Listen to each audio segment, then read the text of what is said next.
Welcome to another episode in our SNRD Working Group Spotlight series. Today, we focus on a topic that sparks debate and urgency alike: gender transformation in rural development. We've been hearing more about a growing resistance globally, and many call this gender backlash even. So what does that actually mean, gender backlash, and how is the working group addressing it in rural development? Indeed, we see that the global climate is challenging right now, especially coming to the topics around diversity and gender issues. We can see that there is a backlash, again, having this gender discussion and the topic of women empowerment even. So in rural development, it creates added difficulty for projects that are really trying to ensure that there is equal access to resources, services, and decision making.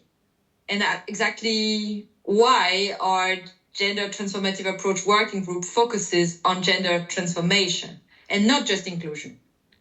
We want to tackle the system that sustains inequality. So can you give us a concrete example of the kinds of inequalities rural development projects are faced with? In many of the countries where we work, inequality runs deep.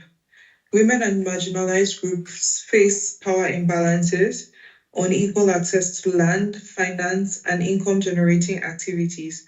And there's always an unequal division of labor between women and men, with women bearing the harder end of the stick.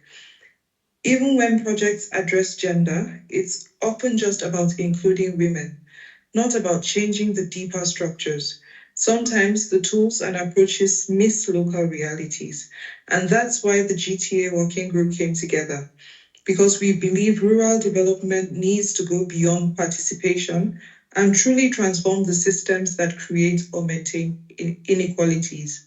So what would rural development look like if the development cooperation players didn't address these gender inequalities? And how's your group helping to change that trajectory? Without change on the gender level, the risk of reinforcing the same inequalities we are trying to fix is high. Therefore, our group work to bring gender transformative thinking into everyday project work, promoting fair access to resources regardless of gender. We do also support colleagues designing tailor-made solutions that fit local socio-cultural context. We also create network for collaboration, mutual learning, and peer exchange. So what are some practical tools or programs that the working group has developed to support this kind of transformation? Yes, one of our key initiatives is the Gender Transformative Mentorship Program. Since 2023, we've been training colleagues to become GTA mentors. They learn how to support projects and teams wanting to address gender inequalities, and they are paired with mentees to help bring gender transformation into real project work. This also creates space for peer learning and helps people ask better questions like who benefits and who decides, to design activities that shift power and do not just allow participation. So what kind of change have you seen in colleagues who've gone through the mentorship program? Is there something that surprised you that was maybe counterintuitive or something like that? So the program has helped colleagues set realistic goals, become more reflective, and take tangible action. And we have also seen innovation even under tough conditions, which has been a very pleasant surprise. Many of our mentees are now training others. They've become multipliers themselves. So what do you see as the most important contribution the upcoming SNRD Africa conference in Zambia now can make towards advancing the working group's gender transformative work?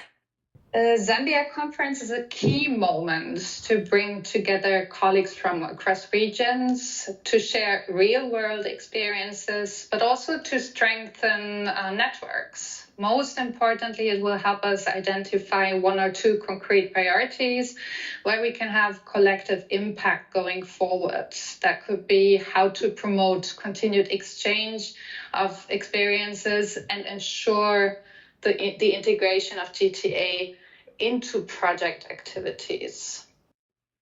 So if someone is watching this and feels unsure about how to engage with the gender transformation in their work, what's one mindset or message that you would want them to take away?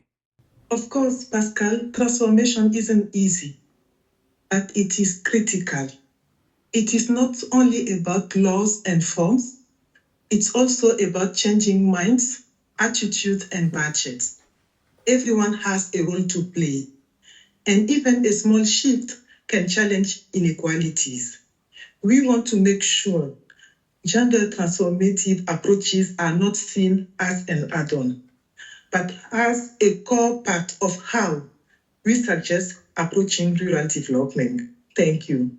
We look forward to welcoming you to Lusaka and, more importantly, welcoming you to the GTA Working Group. See you.